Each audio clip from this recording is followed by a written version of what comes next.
Hello everyone. आज का जो लेक्चर होने वाला है वो मेटल और नॉन मेटल के ऊपर है। और ये चैप्टर है वैसे तो बहुत इम्पोर्टेंट क्लास 10th के लिए, क्योंकि इससे अच्छे खासे क्वेश्चंस उसमें रहते हैं। तो इसको शुरू करते हैं। जो भी है इसमें बेसिक चीज़ें हैं, कोशिश रहेगा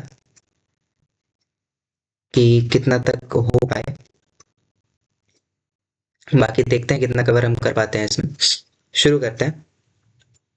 तो सबसे पहले तो मेटल है, और इनका हम सबसे पहले फिजिकल प्रॉपर्टी देखेंगे कि फिजिकल प्रॉपर्टी है क्या मेटल्स का। तो सबसे पहला प्रॉपर्टी देखें तो metals, they are lustrous. Lustrous कहने का मतलब इनका जो सरफेस रहता है वो चमकदार होता है, जिसको हम लोग शाइनिंग कहते हैं। ठीक है, इनका सरफेस शाइनिंग रहता है प्योर स्टेट में, और मेटेलिक लस्टर रहता है इसमें। ठीक है। Second, they are generally hard. Third, they are malleable. And fourth, ductile. इन दोनों में कंफ्यूजन नहीं क्रिएट करना है। ठीक है। क्यों? मलिएबल का मतलब होता है कि हम उसको पीट करके शीट्स में बदल रहे हैं, लेकिन डक्टाइल का मतलब होता है हम उसको वायर में ड्रॉ कर सकते हैं। It can be drawn into wires. ये ध्यान में रखना है। मलिएबल का मतलब होता है it can be converted into sheet, and ductile का मतलब होता है it can be converted into wires. तो जैसे कि मलिएबल में गोल्ड और सिल्वर सबसे ज़्यादा मलिएबल मेटल है, वहीं पे डक्टाइल भी है गोल्ड। 1 ग्राम अगर गोल्ड मेटल का हम लेते हैं तो उससे लगभग 2 किलोमीटर लंबी तार बनाई जा सकती है। ठीक है, आगे बढ़ते हैं। They are good conductor of electricity. They are good conductor of electricity. तो बेस्ट अगर हम कंडक्टर का बात करें तो गोल्ड है, सिल्वर है और कॉपर है। ये तीनों चीज़ क्या है? बेस्ट कंडक्टर्स हैं। बट हम लोग इनको नहीं इतना यूज नहीं किया जाता, क्योंकि because they are too expensive. आगे आते हैं good conductor of heat. They are good conductor of heat. Example, silver and copper. They have high melting and boiling point. Melting और बॉइलिंग पॉइंट इनका हाई रहता है। अब बात समझिएगा, सारे मेटल्स के लिए ये नहीं फॉलो करता है, कुछ कुछ एक्सेप्शन हमको मिलेगा, वो देख लेंगे अभी हम। ठीक है। फिर आता है दे आर सोनोरस। सोनोरस मतलब वो प्रोड्यूस करेगा साउंड। अगर किसी हार्ड सरफेस में अगर स्ट्राइक कर रहा है तो वो साउंड प्रोड्यूस करेगा। ठीक है। अगला बढ़ रहे हैं फिजिकल स्टेट में। All metals except mercury exist as solid. जितने भी मेटल हैं सिर्फ मरकरी को छोड़ के ध्यान में रखना है। यहाँ पे एक्सेप्शन में क्या आ रहा है? मरकरी। तो क्वेश्चन अगर पूछ दे which is the liquid metal, तो आपको उतना सोचना नहीं है, बस मरकरी के बारे में ध्यान में रखना है। ठीक है, it is a liquid metal. ठीक है। अब हम बढ़ रहे हैं नॉन मेटल में। नॉन मेटल सारा प्रॉपर्टी उल्टा, नॉन लस्ट्रस, चमकदार उतना होगा नहीं। हाँ, एक्सेप्शन मिलेगा इसमें। They are non malleable, non ductile. ना ही उनको हम शीट्स में बदल सकते हैं, ना ही उनको हम वायर्स में बदल सकते हैं। They are generally soft. They are poor conductor of electricity. Electricity का पुअर कंडक्टर होता है। ठीक है। They are poor conductor of heat. Heat का भी पुअर कंडक्टर होता है। ठीक है। They have low melting and boiling point. They are non sonorous. Non sonorous मतलब गिरने पे या किसी हार्ड सरफेस पे स्ट्राइक करने पे आवाज नहीं करेगा। अब यहाँ पे ध्यान देना है कि ये तीनों स्टेट में एग्जिस्ट करता है, पर यहाँ पे हम पढ़े कि बस सॉलिड में स्टेट एग्जिस्ट कर रहा है। Metal, non metal, solid, liquid, gas, तीनों में। अगर सॉलिड का बात करें तो कार्बन और सल्फर। लिक्विड का बात करें तो ब्रोमीन। तो एक बार क्वेश्चन आया हुआ है कि कौन सा ऐसा मेटल है जो कि लिक्विड है और नॉन मेटल जो कि लिक्विड है, तो ऑप्शन में वहां पे ब्रोमीन और एक मिनट, ऑप्शन में वहां पे ब्रोमीन और मरकरी था। तो वो आपको ध्यान में रखना है। क्या? Liquid metal and non metal. Liquid metal and non metal कौन सा है? वो है मरकरी एंड ब्रोमीन। ये ध्यान में रखना है ये चीज।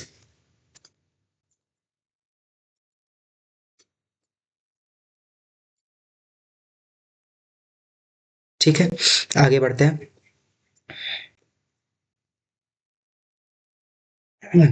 बाकी गैसेस में देख रहे हैं, नाइट्रोजन गैस है, क्लोरीन गैस है, ऑक्सीजन गैस है। ठीक है। अब इंपॉर्टेंट पॉइंट्स जो कि हम बता रहे थे अभी एक्सेप्शन के बारे में, ध्यान से सुनिएगा अब यहाँ पे, इससे क्वेश्चंस बनते हैं।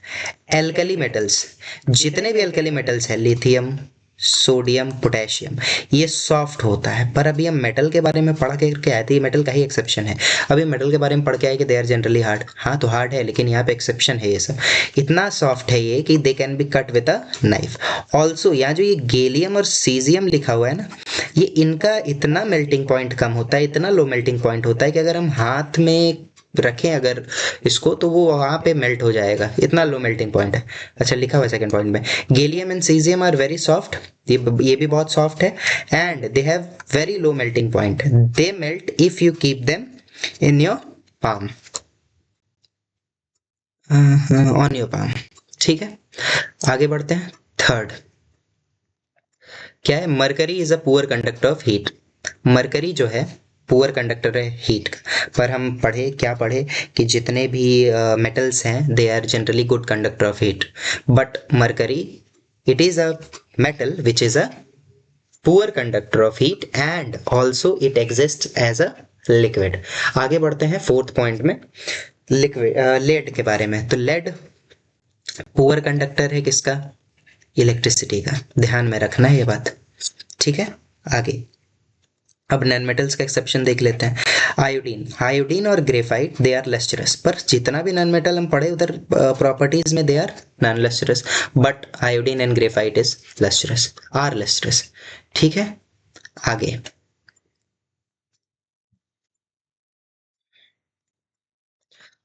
Second point, diamond that is a form of carbon is the hardest. Diamond, diamond को हम कह सकते हैं डायमंड इज एन, क्या क्या कहा जाए इसको, इसको कहा जाए डायमंड इज एन एलोट्रॉप।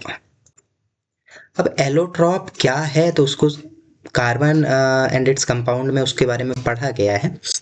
जैसे क्या है कि एग्जिस्ट करता है टू और मोर फॉर्म्स में। ठीक है, उनको हम कहते हैं एलोट्रॉप। एलोट्रॉप को आप इस तरह से समझिए कि जिसका नेचर कभी किसी के साथ कुछ और, कहीं किसी के साथ कुछ और।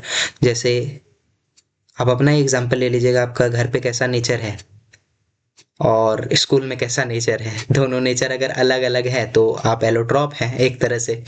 चलिए आगे बढ़ते हैं। क्यों हम ऐसा बोल रहे हैं, क्योंकि यहीं पे एलोट्रॉप में अगर हम बात करें तो ग्रेफाइट और diamond they both are allotrope of carbon, but graphite जो है सॉफ्ट होता है, बट अगर डायमंड का हम बात करें इट इज हार्ड। ठीक है, आगे आते हैं।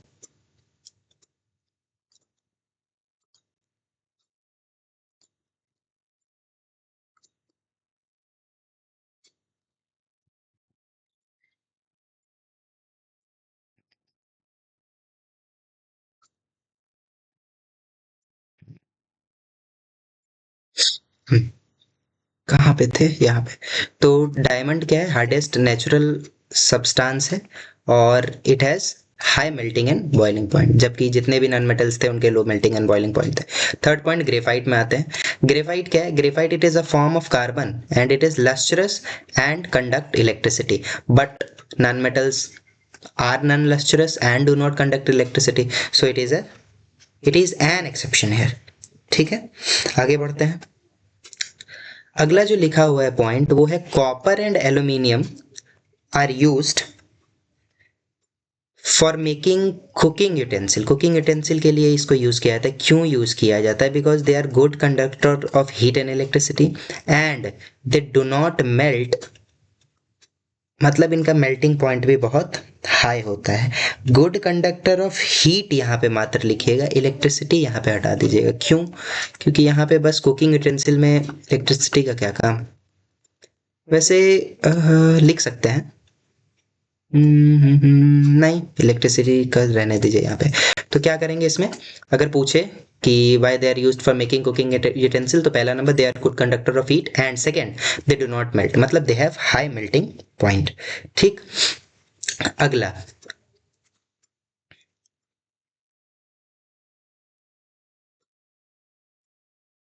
आगे बढ़ते हैं। एक यहाँ पे पॉइंट जरा सा मेंशन कीजिएगा। अच्छा इसको पहले पढ़ते हैं। Carbon is a non metal that can exist in different forms, हाँ इसी को कहते हैं एलोट्रॉप। अभी तो बता दिए कि कार्बनिक नॉन मेटल है जो कि डिफरेंट फॉर्म्स में एग्जिस्ट करता है और इसको हम कहते हैं एलोट्रॉप। एग्जाम्पल में आ जाते हैं ग्रेफाइट, डायमंड और कोल या फुलरीन। अच्छा, एक ध्यान में रखिएगा जरा यहाँ पे कि गोल्ड और सिल्वर को गोल्ड और सिल्वर को यूज किया जाता है ज्वेलरी में बनाने के लिए, फॉर मेकिंग ज्वेलरी। क्यों यूज किया जाता है, रीजन क्या है कि गोल्ड और सिल्वर और बाकी सबको यूज क्यों नहीं कर सकते? रीजन ध्यान में रखना है, बिकॉज दे आर लस्ट्रस, इनमें चमक होता है, they are lustrous. Second, they are malleable, they are मलिएबल।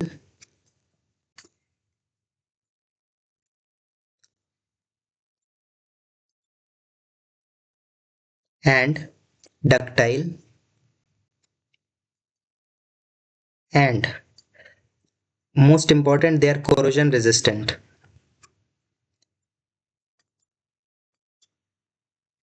इनमें जंग लगता नहीं है, ठीक है। तो इसीलिए गोल्ड और सिल्वर को ज्वेलरी बनाने में यूज किया जाता है, ठीक है। आगे बढ़ते हैं, केमिकल प्रॉपर्टीज में आ रहे हैं अब। Chemical properties. अच्छा, तो अगर हम यहाँ से आपसे पूछें कि दो ऐसा मेटल का नाम बताइए जो कि बेस्ट कंडक्टर है हीट का, ऐसा कोई भी दो मेटल जो कि हीट का बढ़िया कंडक्टर है, तो आप एग्जाम्पल में सिल्वर और कॉपर लिख सकते हैं। लेकिन अगर हम बात करें कि बैड कंडक्टर ऑफ हीट, अगर ऐसा मेटल पूछते हैं जो कि क्या है, बैड कंडक्टर है हीट का, तब क्या एग्जाम्पल आएगा?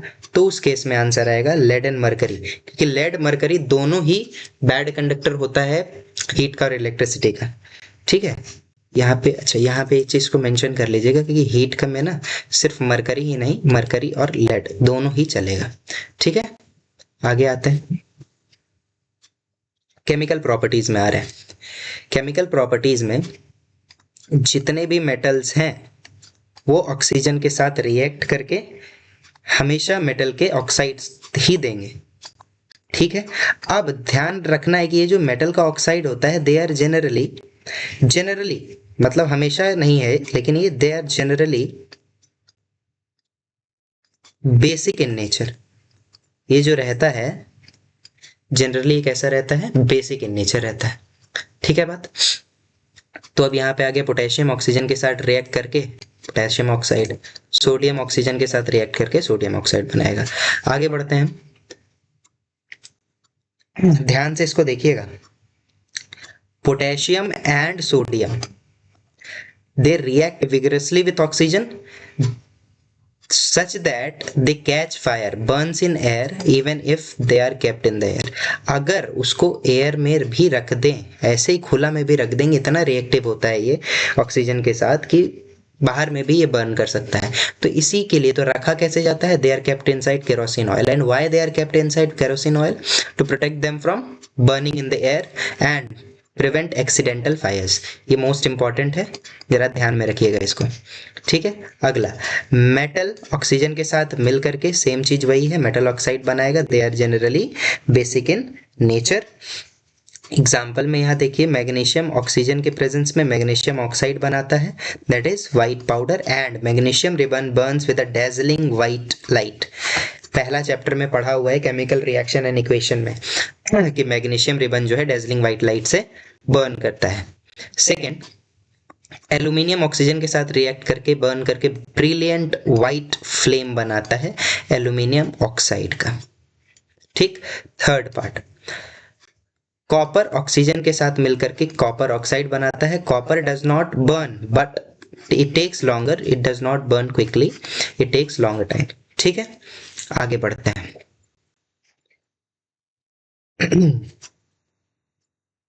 कि gold and silver do not react with oxygen even at a high temperature. Gold और सिल्वर जो है ऑक्सीजन के साथ रिएक्ट नहीं करता even at a high temperature, ठीक है। आगे हम बढ़ रहे हैं फ्लेम टेस्ट में। तो फ्लेम टेस्ट में लिथियम का कलर को याद रखना। यहाँ जो ये पोटेशियम लिखा हुआ है ना, लिलैक, इस पोटेशियम को आप पर्पल भी लिख सकते हैं, लिलैक मतलब पर्पल होता है। चलिए फ्लेम टेस्ट में आते हैं। ये जो लिथियम है, लिथियम आयन Li+ होगा, कलर होगा क्रिम्सन। सोडियम Na होगा, कलर होगा येलो। Copper Cu2+, green.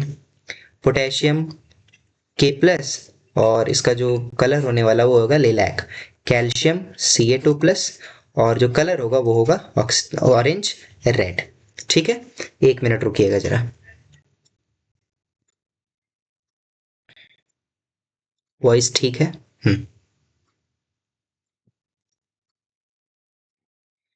अच्छा, अब बात है कि याद करना है इसको। हाँ, एकदम याद करना है, एकदम याद करना है कि कैसा फ्लेम टेस्ट है। ठीक है। अच्छा, तो इसके लिए जरा सा हम कुछ लिख देते हैं, उससे थोड़ा सा आसानी अगर हो जाए आपको तो। ठीक है, क्रिम्सन को आप इस तरह से समझिए, क्रिम्सन कैसा होगा, डार्क रेड होगा। ठीक है, यहाँ ये क्या चीज, कुछ कुछ याद करना होगा। सन कैसा होता है, येलो। ठीक है, तो येलो सन, सन से याद रखना है आपको सोडियम, और येलो से याद रखना है उसका कलर। ठीक है, सेकंड में आते हैं। ग्रीन कलर का कॉप है एक, कॉप पुलिस वगैरह, तो ग्रीन कॉप, कॉप, कॉप कैसा, कॉप का मतलब कॉपर, और कॉपर का कलर ग्रीन। ठीक है, थर्ड पार्ट।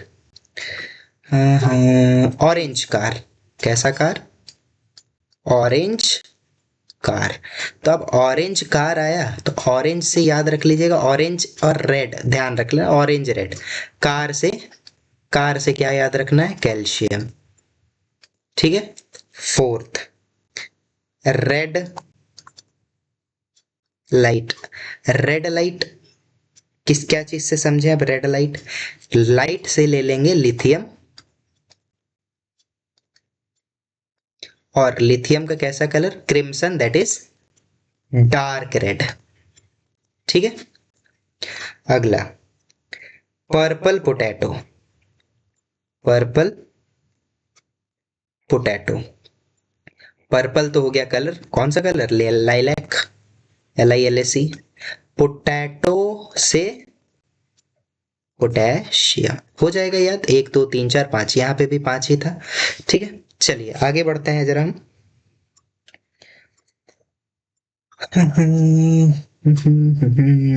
एक्वारिजिया में, एक्वारिजिया एकदम याद करना है, एकदम इंपॉर्टेंट है। एक्वारिजिया है कि ये फ्रेशली प्रिपेयर्ड मिक्सचर है किसका, कंसंट्रेटेड HCl का और कॉन्क HNO3 का, कंसंट्रेटेड नाइट्रिक एसिड का। ध्यान रखना है ये कि HCl का और इनका रेशियो जो होता है HCl:HNO3, इनका जो है दोनों कंसंट्रेटेड ही है, इनका रेशियो है 3:1 में। ठीक है, ये मोस्ट डिजॉल्व करता है इस गोल्ड को। ठीक है, और यहाँ ये भी लिख लीजिए, dissolves gold and potassium, sorry sorry potassium नहीं, it dissolves gold and platinum, it dissolves gold and platinum, and they are highly, it is highly corrosive and fuming, it is highly corrosive and fuming liquid। ठीक है, आगे बढ़ते हैं amphoteric oxides में। ठीक है, यहाँ तक तो कोई दिक्कत नहीं होना चाहिए। जो क्वेश्चन वगैरह रहते हैं ना, तो क्वेश्चन ये भी पूछा जाता है कि वाई, यहाँ से हम बता चुके हैं अभी कि why potassium and sodium are kept inside kerosene. तो इसीलिए क्योंकि it protect them from burning in the air and prevents accidental fires. और कारण क्या है, क्योंकि ये बहुत ही हाईली रिएक्टिव मेटल होते हैं, और अगर हाईली रिएक्टिव ये मेटल हैं तो विगरसली रिएक्ट करते हैं ऑक्सीजन के साथ, और फायर इसमें लग जाता है, आग लगता है। ठीक है, अच्छा अगर एक हम पूछें कि a metal which does not react with oxygen even at high temperature, कितना भी गर्म टेम्परेचर हो जाए उस पर रिएक्ट नहीं करता है, वो क्या हो जाएगा, सिल्वर हो जाएगा। ठीक है, अच्छा आगे जाते इसका क्वेश्चन आप देखा कीजिएगा, क्वेश्चन देखिएगा, हो जाएगा। ठीक है, प्रैक्टिस करते रहिएगा, ध्यान से सुनते रहिएगा, क्वेश्चन इसी से बनेगा जो भी है। ठीक है, इसके बाहर क्वेश्चन नहीं जाने वाला है। चलिए एम्फोटेरिक ऑक्साइड्स में आते हैं। तो एम्फोटेरिक ऑक्साइड्स क्या है? Metal oxides, they are generally basic in nature. अभी तो हम बताए कि मेटल के oxide they are generally basic in nature, और एसिडिक के ऑक्साइड्स जो रहेंगे, जो एसिडिक के ऑक्साइड्स रहेंगे, they are generally,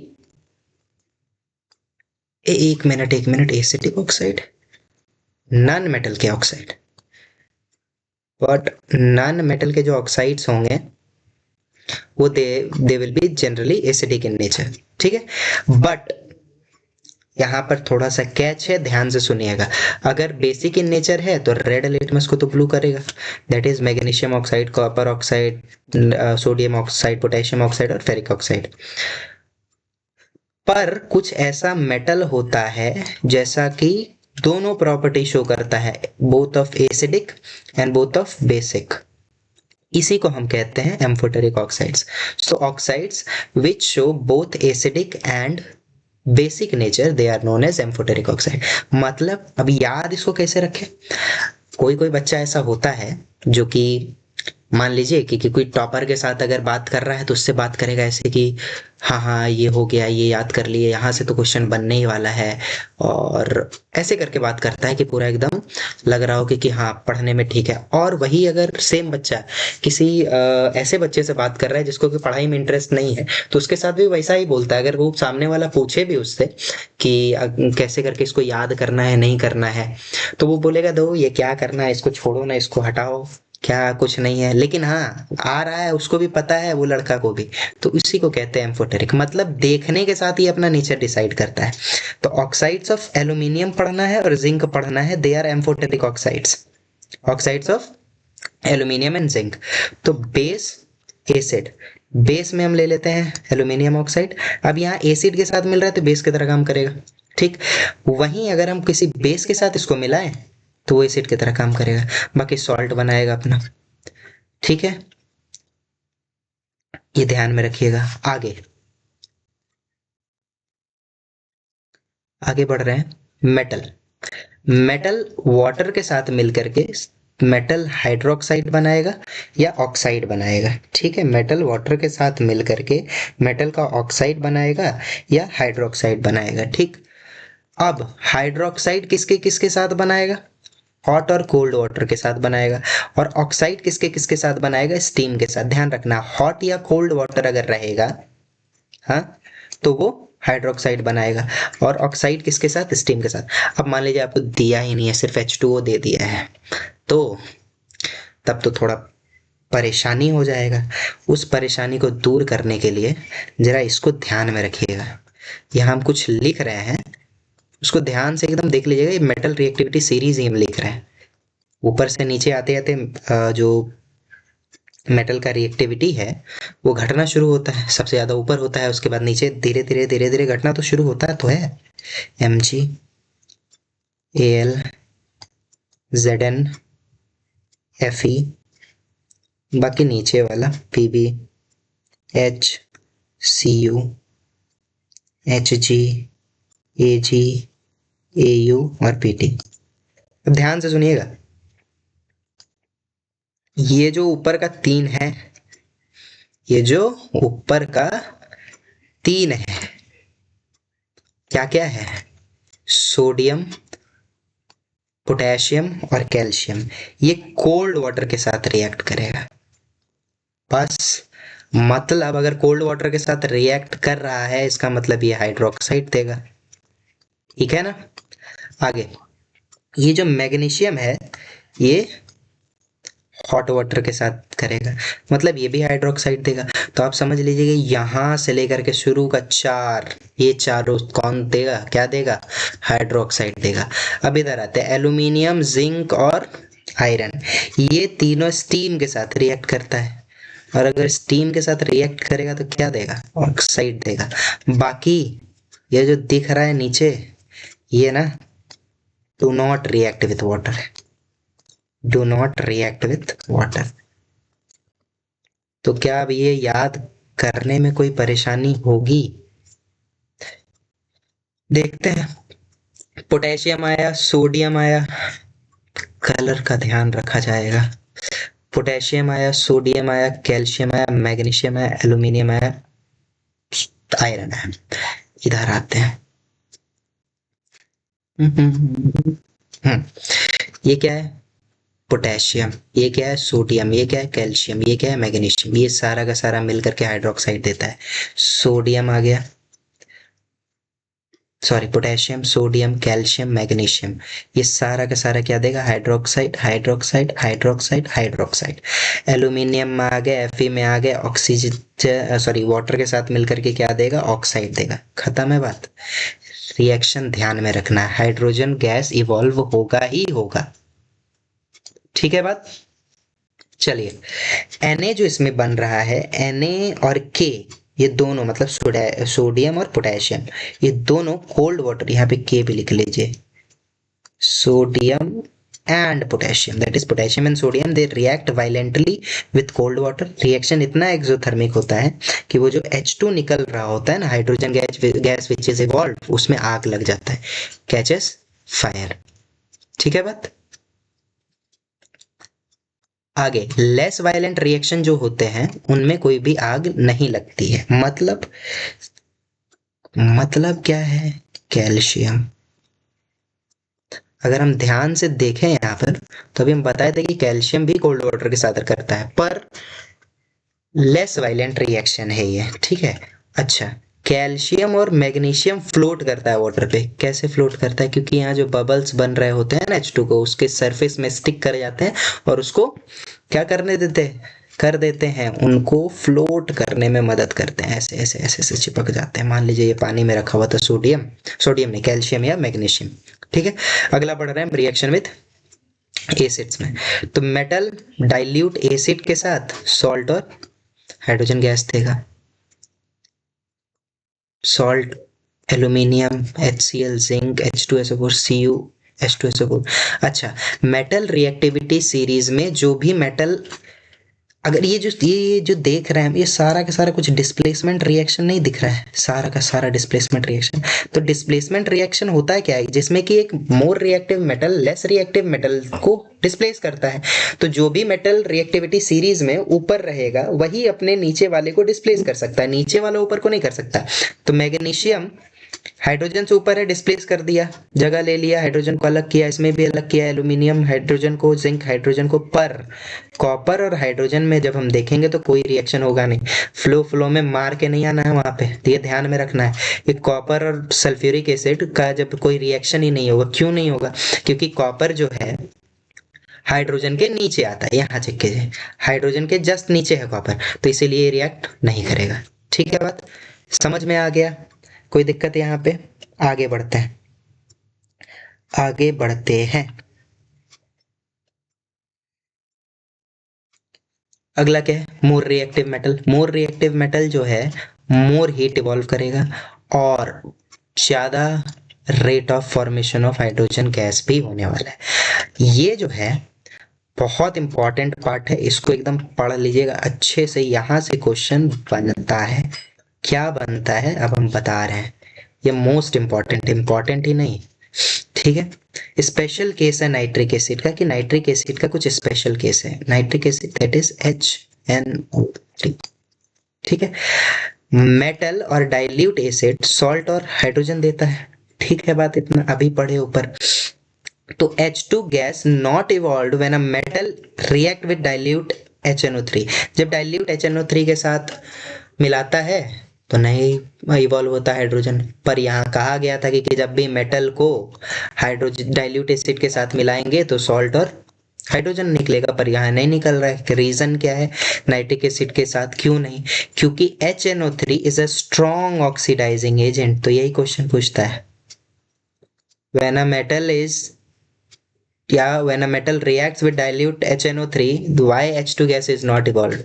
Because HNO3 is a strong oxidizing agent and it oxidizes the H2 gas produced to H2 को H2O में produce कर देता है। ये क्या कर देता है? चेंज कर देता है, ऑक्सीडाइज कर देता है। समझ में आ गया बात?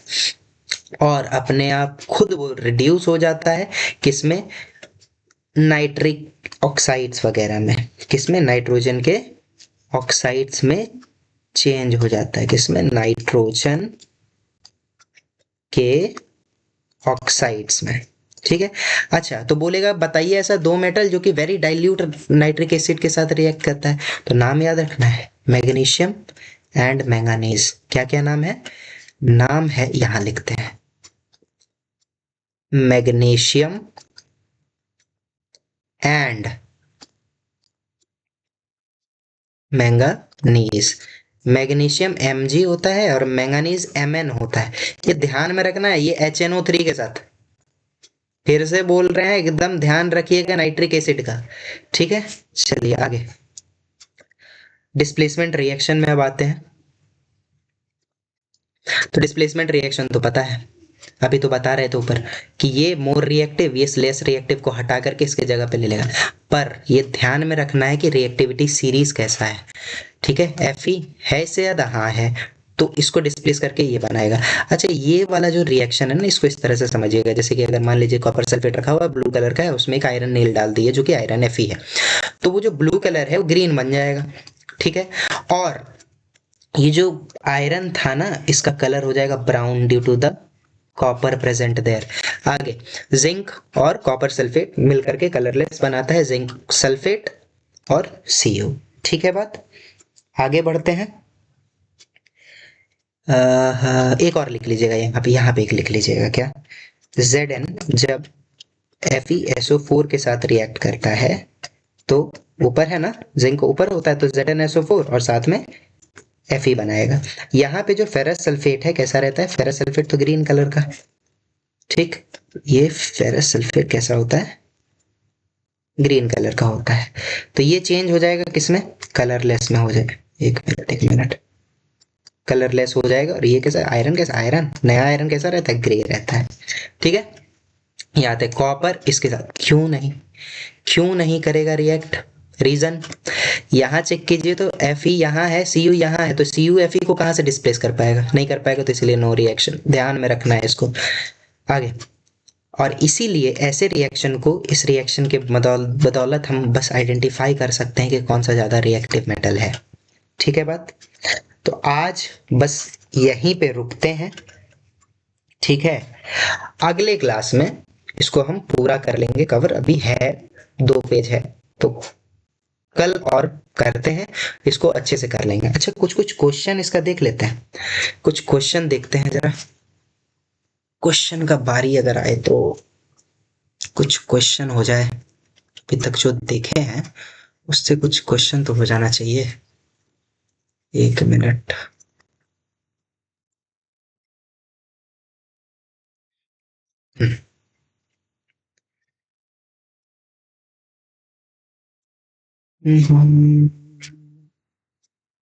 एक मिनट बता रहे हैं। हाँ, एक क्वेश्चन है, अ मेटल ए, मेटल,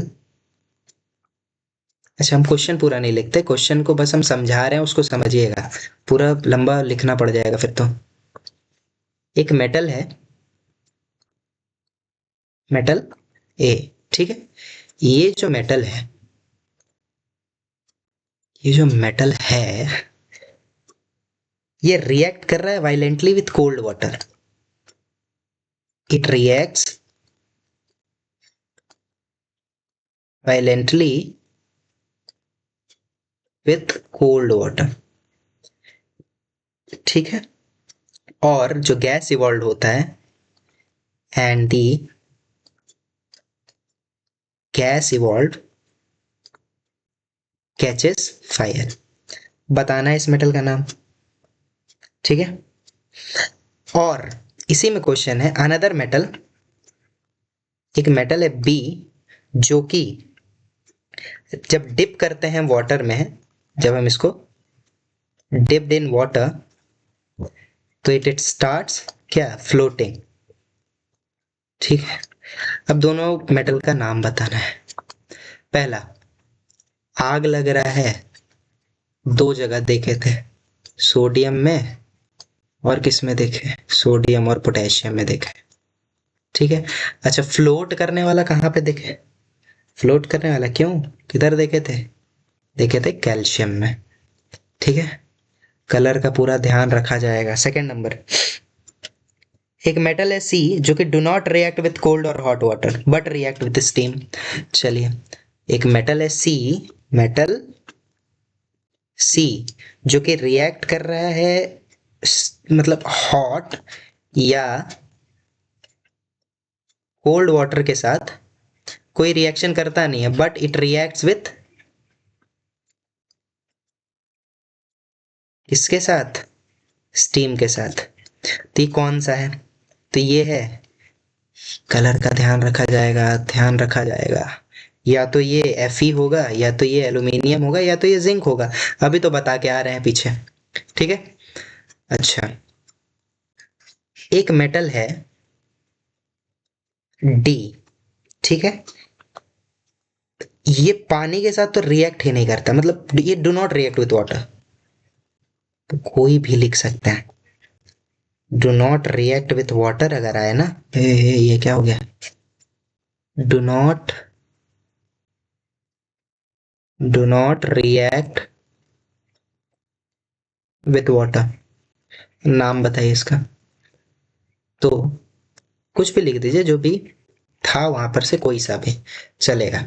ठीक है, अगला आते हैं,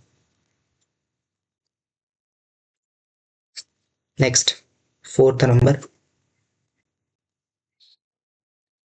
नेक्स्ट क्वेश्चन। हाँ, ये क्वेश्चन है वाटर एम्फोटेरिक ऑक्साइड्स, तो इसको आप कर लीजिएगा, ये भी आया हुआ क्वेश्चन है।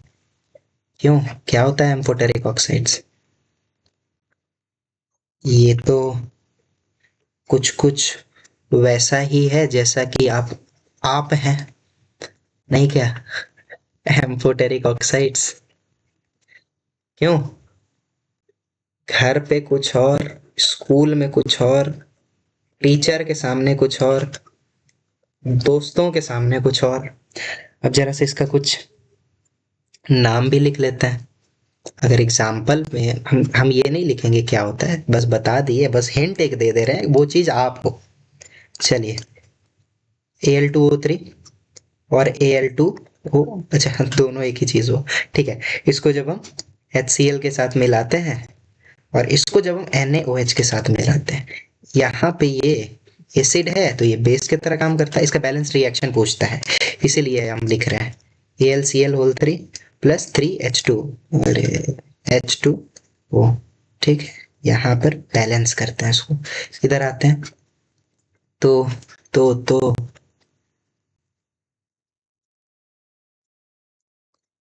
NaAlO2, यहाँ पे 2 हो गया, प्लस में H2O।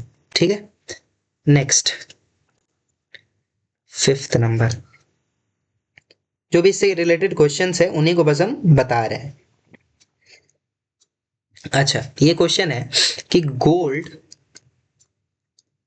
और सिल्वर का ऐसा कौन सा प्रॉपर्टी है जो कि इनको सुटेबल करता है for ornaments, for making ornaments. दो प्रॉपर्टी लिखना है, तो दो प्रॉपर्टी आपको लिखना है, तो दो लिख दीजिए। क्या क्या, एक तो मलिएबल, एक तो डक्टाइल, एक तो, एक मिनट स्पेलिंग में गलती हो गया है, एक तो ductile, third lustrous, fourth corrosion resistant. ये सारा है एग्जाम्पल।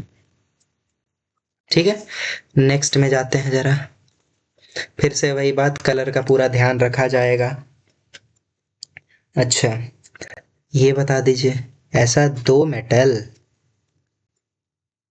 जिनको अगर हम पाम पर रखते हैं तो मेल्ट कर जाएगा, दो, इजी है एकदम, गैलियम और caesium. Spelling spelling, gallium and सीज। ठीक है, अच्छा, पुअर कंडक्टर ऑफ इलेक्ट्रिसिटी का बात करें, लिखना है क्या, पुअर कंडक्टर ऑफ इलेक्ट्रिसिटी, याद रखिए लेड।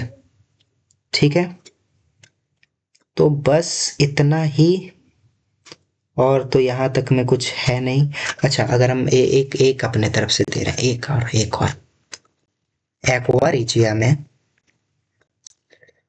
एक्वा रिजिया में कौन कौन सा, एक्वा रिजिया में कौन कौन सा एसिड होता है और क्या क्या उनका रेशियो है। एसिड का हम बात करें तो उसमें कौन कौन सा होता है,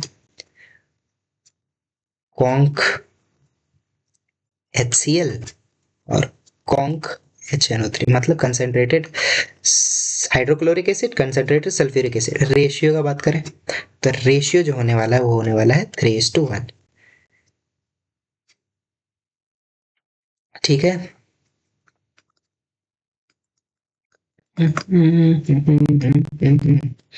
और क्या, और इसमें लिख लीजिए ये क्या, डिसॉल्व करता है गोल्ड को और प्लेटिनम को, डिसॉल्व्स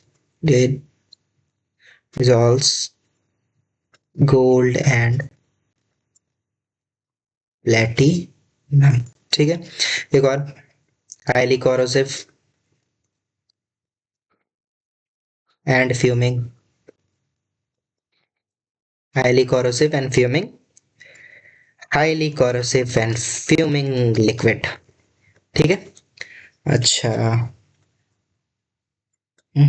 अच्छा, नाइट्रिक एसिड, क्यों नाइट्रिक एसिड क्यों नहीं यूज कर, नाइट्रिक एसिड जो रहता है वो हाइड्रोजन गैस क्यों नहीं इवॉल्व कराता है, बता सकते हैं क्या होता है नाइट्रिक एसिड।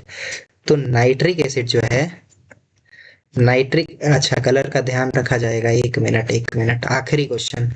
नाइट्रिक एसिड जो होता है वो क्या होता है, अच्छा कलर का ध्यान रखा जाएगा, कलर का ध्यान रखा जाएगा, ऑक्सीडाइजिंग एजेंट होता है ये, ऐसा होता है, ऑक्सीडाइजिंग एजेंट होता है। ठीक है।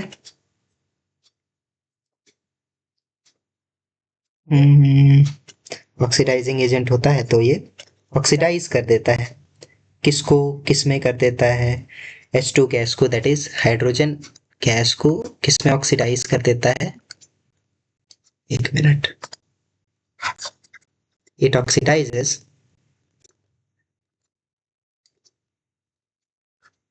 हाइड्रोजन गैस टू क्या, वाटर, और खुद, and itself gets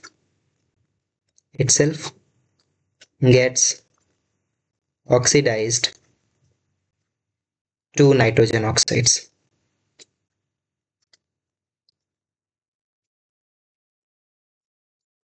NO, NO2 और N2O। ठीक है, इतना समझ में आ गया। अच्छा, तो एक और बस इसी से रिलेटेड, ऐसा कौन सा दो ऐसा मेटल है जो कि रिएक्ट करता है but very little dilute HNO3 के साथ। तो दो नाम है, ये है Mg and Mn, that is manganese and magnesium. ठीक है। चलिए, तो ये पार्ट 1 था। कैप्शन में कुछ ऐसा रहने वाला नहीं है कि ये पार्ट 1 है, तो ये पार्ट 1 ही है क्योंकि लंबा थोड़ा पड़ जाता। और मिलते हैं अब नेक्स्ट पार्ट में। ठीक है। तब तक के लिए पढ़ते रहिए और इससे जो भी क्वेश्चन मिल रहा है आपको आप बनाते रहिए उसको। ठीक है। और जो भी बताएं एकदम ध्यान में रखिए, बहुत इंपॉर्टेंट चैप्टर है ये। ठीक है। Thank you.